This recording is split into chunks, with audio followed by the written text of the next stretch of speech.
नमस्कार विद्यार्थी मित्रांनो, मी प्राध्यापक प्रशांत डकणे प्रशांत क्लासेसमध्ये आपलं पुन्हा एकदा मनपूर्वक स्वागत करतो. जीडीसी अँड सीएचएम परीक्षा मे 2026 परीक्षा देणाऱ्या प्रत्येक विद्यार्थ्यांनी आजचा हा व्हिडिओ व्यवस्थित काळजीपूर्वक ऐकायचा आहे, समजून घ्यायचा आहे आणि व्हिडिओ आवडल्यास लाईक मात्र नक्की करायचा आहे, आपल्या मित्रमैत्रिणींपर्यंत शेअर करायचा आहे.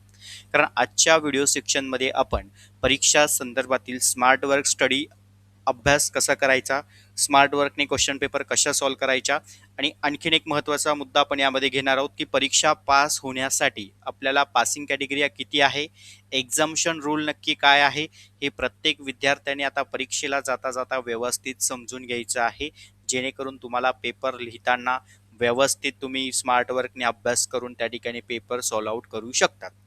ओके, करूया स्टार्ट. ठीक आहे, चला. सर्वात महत्त्वाचं आपल्याला परीक्षेच्या संदर्भात पासिंग जो कॅटेगरी आहे तो आपला किती आहे. बघा, परीक्षा पास होण्यासाठी आपल्याला सगळ्यात महत्त्वाचं जीडीसीए परीक्षा असेल आणि जीडीसीए परीक्षेसाठी एकूण टोटल तुम्हाला 6 विषय आहेत. तर ह्या तुम्हाला प्रत्येकी विषयामध्ये म्हणजे तुम्हाला प्रत्येक विषयामध्ये 40 मार्क मिळवणं आवश्यक आहे. ज्या विद्यार्थ्यांनी सीएचएम साठी फॉर्म भरला असेल तर त्यांच्यासाठी 3च विषय आहेत. जीडीसीए परीक्षेचे जे सुरुवातीचे 3 विषय असतात, पेपर क्रमांक 1, पेपर 2 आणि पेपर 3. तर या विद्यार्थ्यांना सीएचएम परीक्षा देणाऱ्या विद्यार्थ्यांना फक्त या 3च परीक्षेला म्हणजे 3च पेपरला बसता येतं. तर त्यांना प्रत्येक विषयाला त्या ठिकाणी 40 मार्क मिळवणं आवश्यक आहे. जर काही विद्यार्थ्यांनी जीडीसीएचाही फॉर्म भरलाय आणि सीएचएमचाही फॉर्म भरलाय तर एक गोष्ट लक्षात घ्या, तुम्हाला दोघांपैकी एकाच परीक्षेला प्राधान्य द्यायचं आहे. येते लक्षात, कारण फॉर्म भरताना विभागाने तुम्हाला क्लिअरपणे सांगितलं होतं की दोघांपैकी तुम्हाला एकाच परीक्षेसाठी अर्ज सादर करता येणार आहे. तर ज्या विद्यार्थ्यांना जीडीसीए परीक्षा द्यायची आहे तर त्यांना टोटली 6 विषयासाठी बसता येणार आहे. तर त्यांनी जीडीसीए परीक्षेसाठीच त्या ठिकाणी आपल्याला जायचं आहे. टोटली 6 विषय द्यायचे आहेत.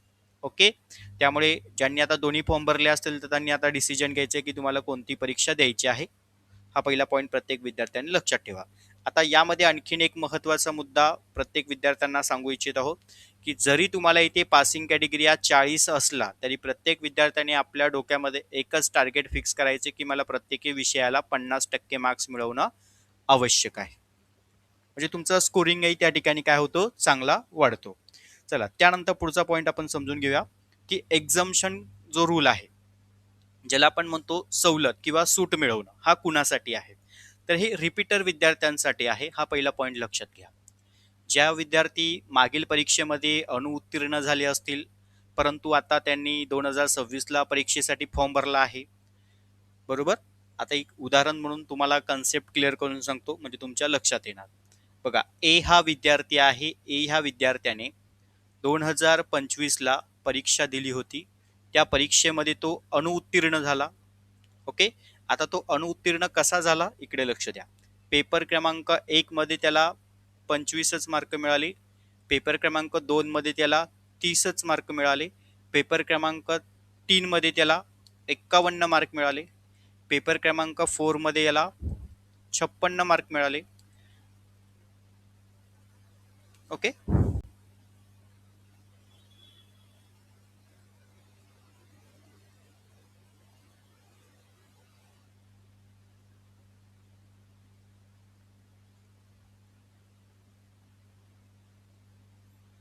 बघा, पेपर 4 मध्ये 56 मार्क मिळाले, पेपर 5 मध्ये याला 60 मार्क मिळाले आणि पेपर 6 मध्ये याला 45च मार्क मिळाले.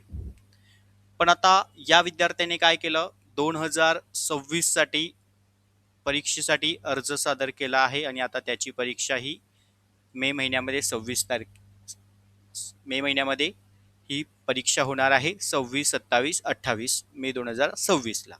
ओके, तर आता इकडे लक्ष द्या. सगळ्यात महत्त्वाचं, हा विद्यार्थी 2025ला फेल झाला होता. मग या विद्यार्थ्याने काय केलं, एक्झाम्शनच्या बेसवर, एक्झाम्शन रूल काय सांगतो इकडे लक्ष द्या.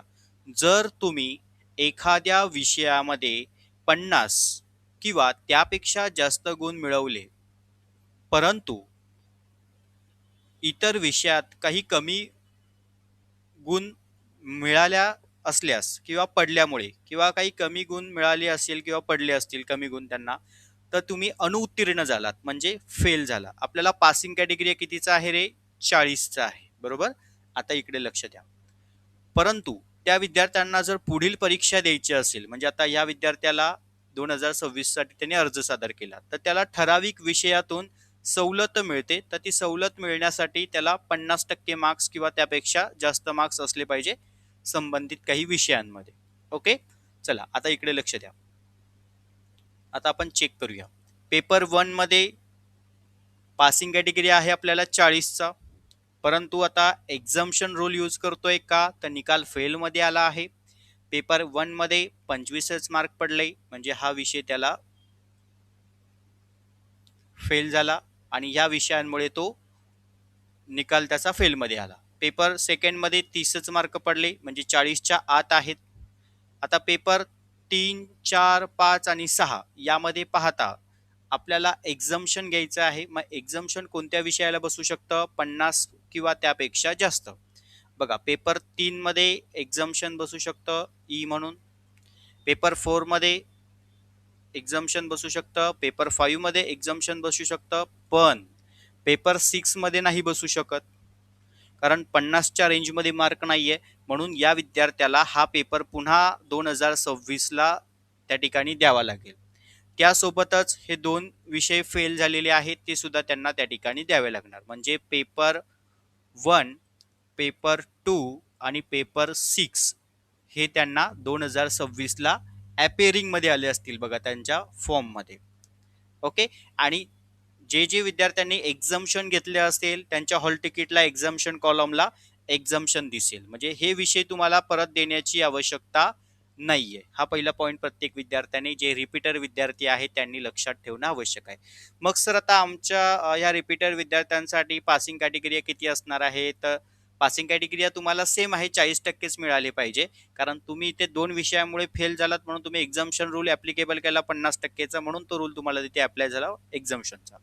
पण तुम्ही जे आता पेपर 1, पेपर 2, पेपर 6 जे देणार आहेत त्याला सुद्धा तुम्हाला कॅटेगरी 50% तुम्ही लक्षात ठेवा, परंतु पासिंग कॅटेगरी तुमचा 40चाच असणार आहे. त्यामुळे प्रत्येक विद्यार्थ्यांना मी मगाशी सांगितलंय की तुम्ही आपला पासिंग कॅटेगरी 40चा लक्षात तर ठेवा, परंतु आपल्याला स्कोर जर वाढवायचा असेल तर 50% मार्क्स तुम्ही परफेक्टली आपल्या लक्षात ठेवा, जेणेकरून तुमचा त्या ठिकाणी स्कोरिंग चांगला येणार. ओके. चला आता हा एक्झम्पशन पॉईंट प्रत्येक विद्यार्थ्याचा लक्षात आला.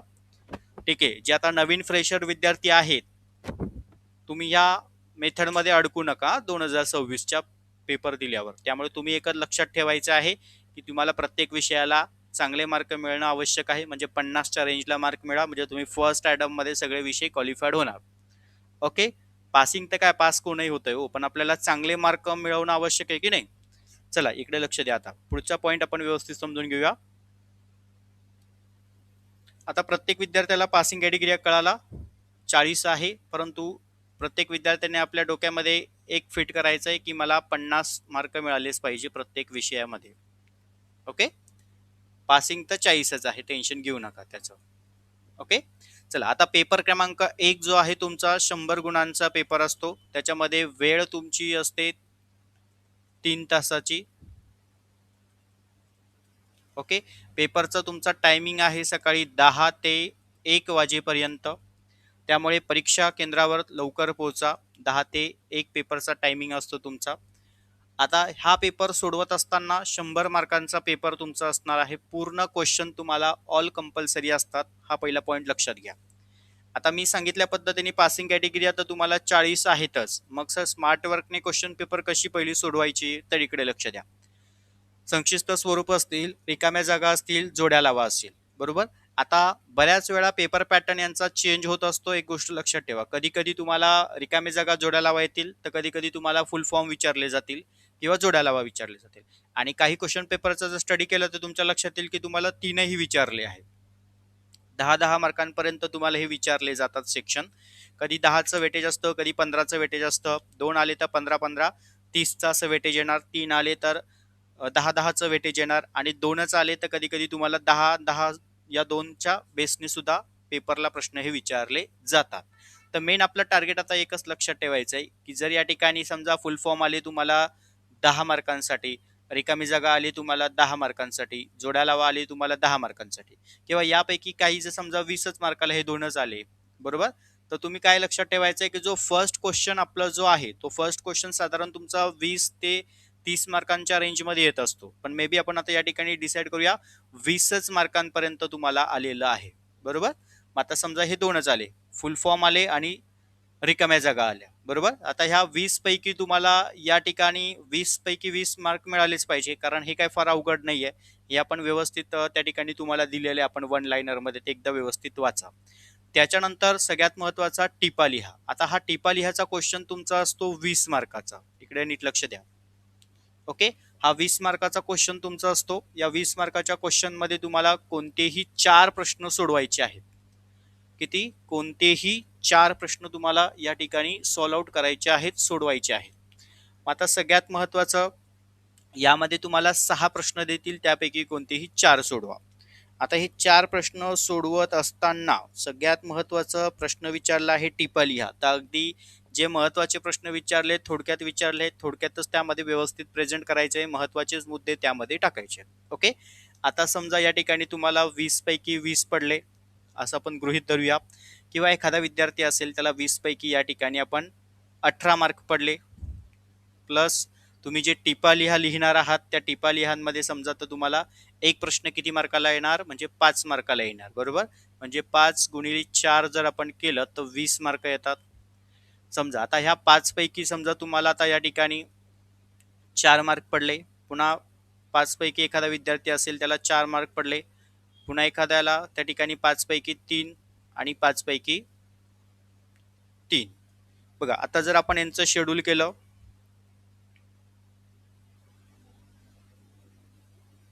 बघा याची टोटल आली आपली 4 4 8. बरोबर. त्यानंतर हे 3 आणि 3 6, म्हणजे 8 आणि 6 जर आपण टोटल केली तर किती येते? 14. बरोबर. बघा आता हे 18 आणि हे 14, म्हणजे टोटल जर आपण केलं 32 मार्क झाले. बघा तुम्हाला आता पासिंगला किती मार्क लागताय रे? फक्त 8 मार्क लागतायत की नाही. आता एखाद्या विद्यार्थ्यांचं गणित असतं पेपर सोडवण्याचं, तर इकडे लक्ष द्या. त्यानंतर तुमचे जे सविस्तर प्रश्न असतात, आता हे गणित लक्षात आलं. मे बी इथे तुमचे मार्क कमी जास्त होऊ शकतात, ते प्रत्येक विद्यार्थ्यांवर डिपेंड आहे की तुम्ही किती लिहितात ते. ओके. समजा आता इथे आपले 32 मार्क आले, आणि जे तुमचे सविस्तर प्रश्न आता तुम्हाला विचारले जातात हे सविस्तर प्रश्न साधारण 10 मार्क ते 15 मार्कांच्या रेंजला असतात. तर एकूण प्रश्न तुम्हाला किती विचारले त्यावर डिपेंड असतं. जर प्रश्न तुमचे एकूण त्या ठिकाणी समजा 6 प्रश्न असतील किंवा 7 प्रश्न असतील, तर हे साधारण तुम्हाला प्रश्न क्रमांक 3 पासून पुढे सविस्तर प्रश्न बघायला मिळतात. आता हे सविस्तर प्रश्न समजा आता तुमचे 32 मार्क तिथे झाले होते. आता हे सविस्तर प्रश्न तुम्ही तर सोडवणारच आहे. 10-10 मार्कांचे समजा तुम्ही 3 प्रश्न सोडवले, तर पहिल्या प्रश्नाला तुम्हाला त्या ठिकाणी 7 मार्क मिळाले, दुसऱ्या प्रश्नाला तुम्हाला 7 मार्क मिळाले, तिसऱ्या प्रश्नाला तुम्हाला 8 मार्क मिळाले. बरोबर. म्हणजे बघा तुम्ही पासिंग मध्येच इथे क्लिअर झालात, म्हणजे तुमचे जर मार्किंग पाहिलं म्हणजे इथे तुमची टोटल झाली 22 मार्क. बरोबर. आता हे 32 आणि हे प्लस तुमचे 22, म्हणजे टोटली किती झाले रे? 54 मार्क. बरोबर की नाही. मग आता एखाद्या विद्यार्थ्याने जर 26 प्रश्न नीट लिहा तर तुमचा स्कोरिंग व्यवस्थित त्या ठिकाणी वाढू शकतो. हा महत्वाचा पॉइंट आहे. येते लक्षात. म्हणजे आपल्याला पासिंग पाहिजे होतं 40, आपले 54च्या रेंजला मार्किंग आलंय. व्यवस्थित हे जे 26 प्रश्न असतात 10 मार्कांचे 15 मार्कांचे ते व्यवस्थित लिहायचे, तर तुम्हाला मार्किंग त्या ठिकाणी तुमचं स्कोरिंग वाढतं. हा पहिला पॉइंट इथे लक्षात ठेवायचा आहे प्रत्येक विद्यार्थ्याने. हे झालं पेपर 1च्या बाबतीमध्ये. ओके. त्यानंतर आता पुढे बघूया, आपण डिस्कस करूया पेपर क्रमांक जो आपला सेकंड आहे अकाउंट्सचा. आता अकाउंट्सची क्वेश्चन पेपर सोडवत असताना तुम्हाला परीक्षेला कॅल्क्युलेटर अलाउड नाहीये, कॅल्सी अलाउड नाहीये. हा पहिला पॉइंट लक्षात घ्या. आता अकाउंट्सचा पेपरचा फॉर्मॅट स्ट्रक्चर जो असतो तो सुद्धा तुम्हाला फिक्स आउट नसतो. कधी कधी तुम्हाला 60% त्या ठिकाणी थेरी विचारणार आणि 40% तुम्हाला त्या ठिकाणी प्रॅक्टिकल येणार, किंवा त्या ठिकाणी 40% तुम्हाला थेरी असेल आणि 60% प्रॅक्टिकल असेल. परंतु यामधला फर्स्ट क्वेश्चन जो तुमचा असतो तो फिक्स असतो, तो म्हणजे तुमचा फायनल अकाउंट. हा पहिला लक्षात घ्या, जो तुमचा असतो 30 मार्कसाठी. आता ज्या विद्यार्थ्यांना परफेक्ट अकाउंट जमतंय तर त्यांनी स्कोरिंग वाढवायचं आहे, पण ज्यांना थोडं 50-50 अकाउंट जमतंय तर त्यांनी पास कसं व्हायचं इकडे लक्ष द्या. तुमचा मेन फोकस क्वेश्चन 1 वर असला पाहिजे. त्याच्यानंतर प्लस तुमचं या ठिकाणी शॉर्ट नोट्स ज्या असतात, ओके, शॉर्ट नोट्स तुमच्या साधारण 20 मार्कला तुम्हाला येतात. त्यानंतर तुमचं ट्रू अँड फॉल्स असतो. त्यानंतर मॅच द फिअर्स असतं. ओके, बघा आता हे जर दोन्ही पाहिलं तुमचे या ठिकाणी 20 मार्कला येतात किंवा 15 मार्कला येतात. तुम्हाला पासिंग कॅटेगरी लक्षात ठेवायचं आहे 40चा. मग तुमचा फर्स्ट क्वेश्चन तुम्हाला 30. ओके, 30 पैकी तुम्हाला या ठिकाणी फायनल अकाउंट टॅली करायचंच आहे. 30 पैकी 30 मार्क घ्यायचेच. पण एखाद्या वेळेस एखाद्याची एंट्री चुकली किंवा काही झालं तर तुम्हाला त्या ठिकाणी आपण साधारण मार्किंग जे काही तुमचं करेक्ट आला, जेपी एनपे वगैरे जे काही एंट्री करेक्ट असेल, पोस्टिंग असेल किंवा टॅली होत नसेल तर साधारण तुम्हाला इथे 25 एक मार्क फिक्स असतात.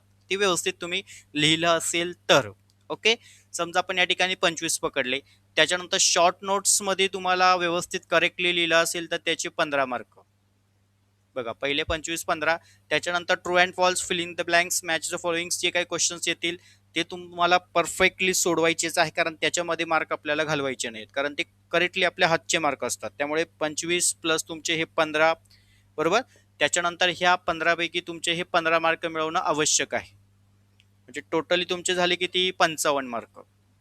बाकीचे तर तुम्ही सोडवू शकतात, पण आपल्याला पास होण्यासाठी निदान ह्या गोष्टींकडे तरी व्यवस्थित फोकस ठेवणं आवश्यक आहे, जेणेकरून तुम्हाला परीक्षेला त्याचा नक्कीच त्या ठिकाणी फायदा होईल. म्हणजे सुरुवातीला तुम्ही हे कंटेंट परफेक्ट सोडवा, मला हे म्हणायचं आहे. ओके, ज्या विद्यार्थ्यांनी अभ्यास केलाय त्यांनी पहिलं परफेक्ट आपलं फायनल अकाउंट टॅली झालंच पाहिजे. त्यानंतर short notes, true and false, match the following जे काही तुम्हाला शॉर्ट कंटेंटमध्ये विचारलेले क्वेश्चन्स असतात ते परफेक्ट सोडवायचे आधी. मग नंतर लॉंग क्वेश्चन्सला आपल्याला वेळ द्यायचा आहे. हा पॉईंट पहिला क्लिअर करा. त्याच्यानंतर आपला पेपर क्रमांक 3. चला, पेपर क्रमांक 3च्या पार्टमध्ये आता हा थोडासा पेपर तुम्हाला डिफिकल्टी असतो. म्हणजे यामध्ये आता काही बरेचसे विद्यार्थी काय करतात, 100 मार्काचा पेपर असतो परंतु काही एक्स्ट्राचं लिहून येतात. आता या पेपरसाठी काही महत्त्वाचे नियम आहेत. तर पहिला नियम प्रत्येक विद्यार्थ्याने लक्षात घ्यायचा आहे. पेपर क्रमांक 3 मध्ये तुम्हाला 100 गुणांचा पेपर असतो आणि या 100 गुणांच्या पेपरमध्ये तुम्हाला सगळ्यात महत्त्वाचा पहिला प्रश्न जो असतो, प्रश्न पहिला जो असतो तो तुम्हाला कंपल्सरी असतो, अनिवार्य असतो.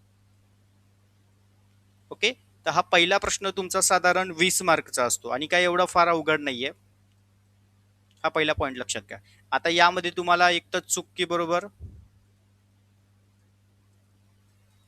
किंवा रिकाम्या जागा. ओके, चुकी बरोबर किंवा रिकाम्या जागा या टाईपमध्ये हा तुम्हाला प्रश्न त्या ठिकाणी विचारला जातो. आता हे तर आपले 20 पैकी 20 मार्क्स तर आलेच पाहिजे कंपल्सरी. त्याच्यानंतर हा पहिला प्रश्न. त्यानंतर पुढे उर्वरित काही प्रश्न तुम्हाला दिले जातात. आता क्वेश्चन पेपरचं जर तुम्ही अनालिसिस केलं तर तुम्हाला प्रश्न क्रमांक 1 पासून, म्हणजे प्रश्न क्रमांक 1 पासून ते प्रश्न क्रमांक 8 असे प्रश्न दिलेले आहेत. बरोबर. आता पहिलं तर तुम्हाला कंपल्सरी आहे, म्हणजे प्रश्न क्रमांक 2 3 4 5 6 7 आणि 8. बरोबर. म्हणजे यापैकी तुम्हाला बघा, यापैकी तुम्हाला कोणतेही 5 प्रश्न सोडवायचे. कोणतेही किती 5 प्रश्न सोडवायचे आहेत. आता 5 प्रश्न सोडवणं अगदी सोपं आहे, कारण यामध्ये तुम्हाला जो तिसरा प्रश्न असतो किंवा दुसरा प्रश्न येतो तो येतो टिपा लिहांमध्ये. बरोबर, तो साधारण तुमचा असतो 16 मार्क, कारण इकडे सगळं वेटेज 16 मार्कांचंच आहे. हा पहिला लक्षात घ्या, कारण 16 80. बरोबर, म्हणजे तुमचे हे 80 आणि हे प्लस 20 म्हणजे तुमची झाली टोटल 100 मार्कांची. बरोबर, हा पॉईंट लक्षात ठेवायचा. मग आता तुम्हाला यामध्ये कोणतेही 5 प्रश्न सोडवायचे आहेत. तर मग तुम्हाला वाटतंय सर मला सेकंड क्वेश्चन जमतोय, मी सेकंड सोडवणार. त्यानंतर फोर्थ, फिफ्थ, सिक्स यापैकी तुम्हाला कोणतेही जमते आहे असे 5 तुम्हाला कोणतेही अटेम्प्ट करायचे, फक्त 5च. म्हणजे टोटली तुमचे सगळे क्वेश्चन किती झाले, तुम्ही 6 प्रश्न सोडवत आहेत. म्हणजे पहिला प्रश्न अनिवार्य आणि त्यानंतर यामध्ये तुम्ही कोणतेही 5 सोडवत आहेत, म्हणजे असे टोटल तुमचे 6 प्रश्न झाले की नाही. म्हणजे तुम्ही टोटल 1 ते 6 प्रश्न या ठिकाणी व्यवस्थित सोडवत आहेत. आता इकडे लक्ष द्या.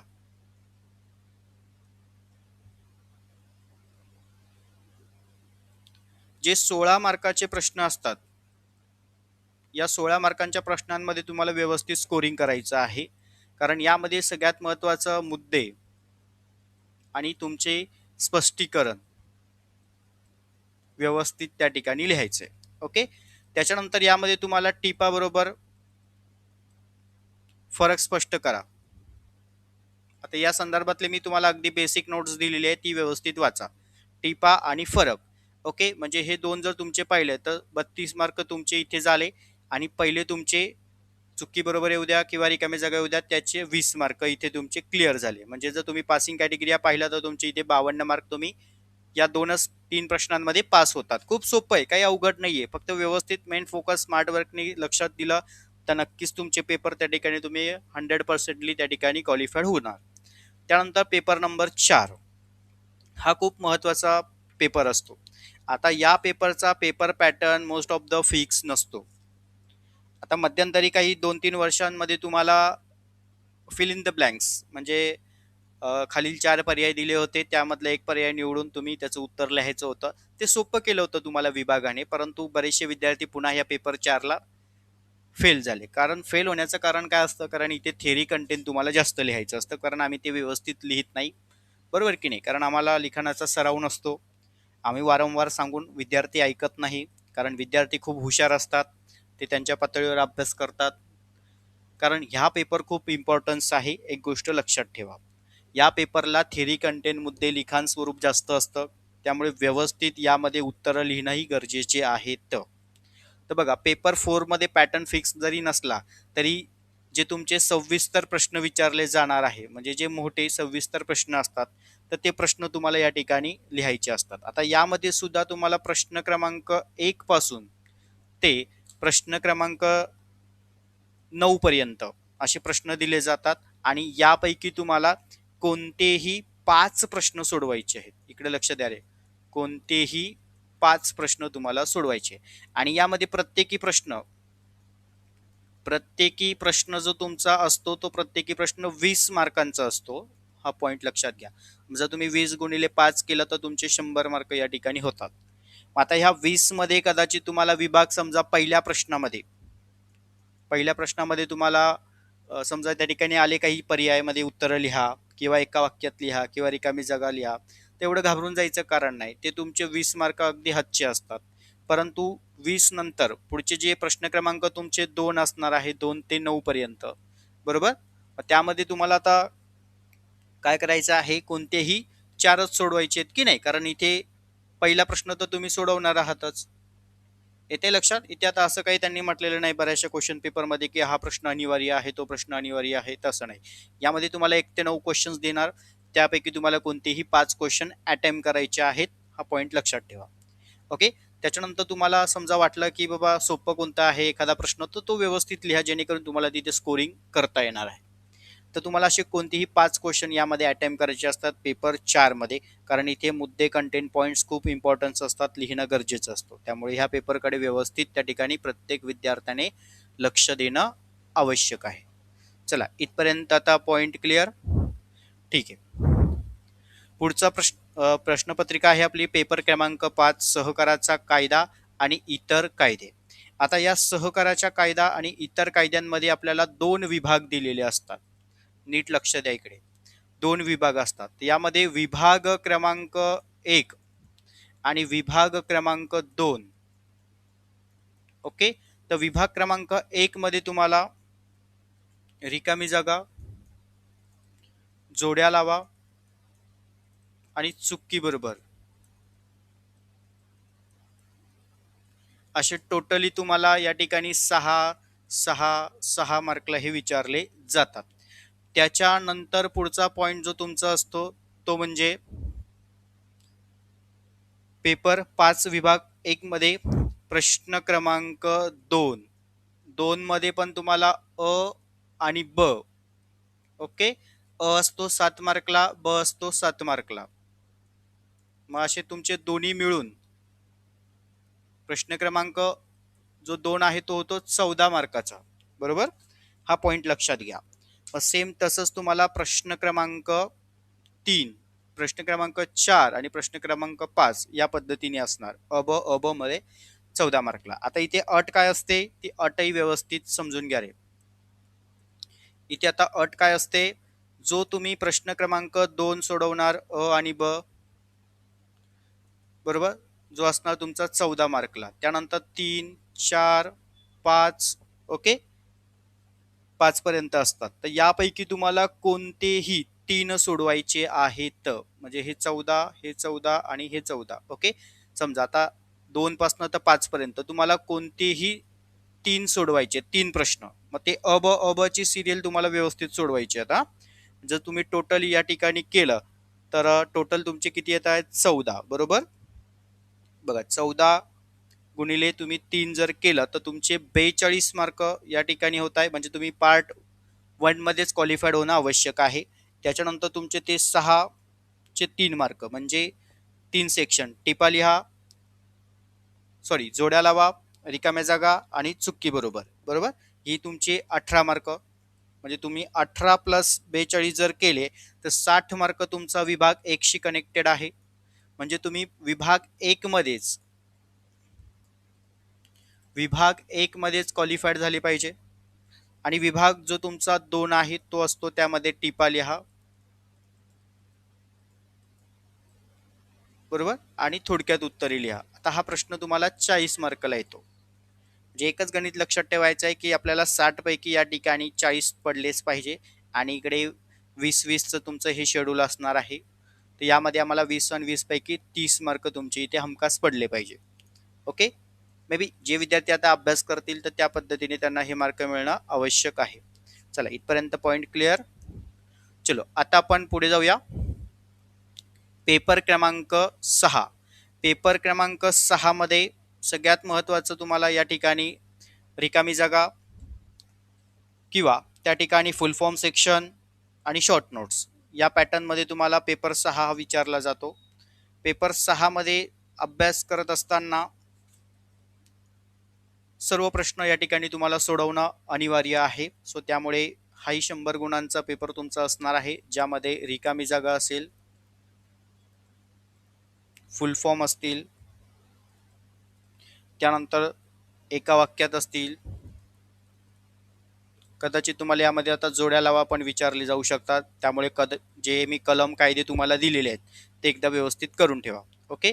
एक रिकामी जागा, फुल फॉर्म. जे फर्स्ट क्वेश्चन जे आहे ते तुमचे हातचे मार्क असतात. साधारण फर्स्ट क्वेश्चन तुमचे 20 मार्कापर्यंत विचारले जातात. 5-5, 10 किंवा 10-10, 20 या पद्धतीने. त्यानंतर पुढे तुम्हाला टिपा लिहा. हा देखील 20 मार्कला प्रश्न असतो आणि नंतर सविस्तर प्रश्न. हे सविस्तर प्रश्न तुमचे अगदी खूप सोपे असतात, ज्यामध्ये आता प्रश्न क्रमांक जर समजा तुम्ही पाहिला 1. बघा आता यामध्ये जर प्रश्न क्रमांक तुम्ही 1 पाहिला, रिकामी जागा, जोड्या लावा आणि फुल फॉर्म. ओके. त्यानंतर प्रश्न 2 मध्ये टिपा लिहा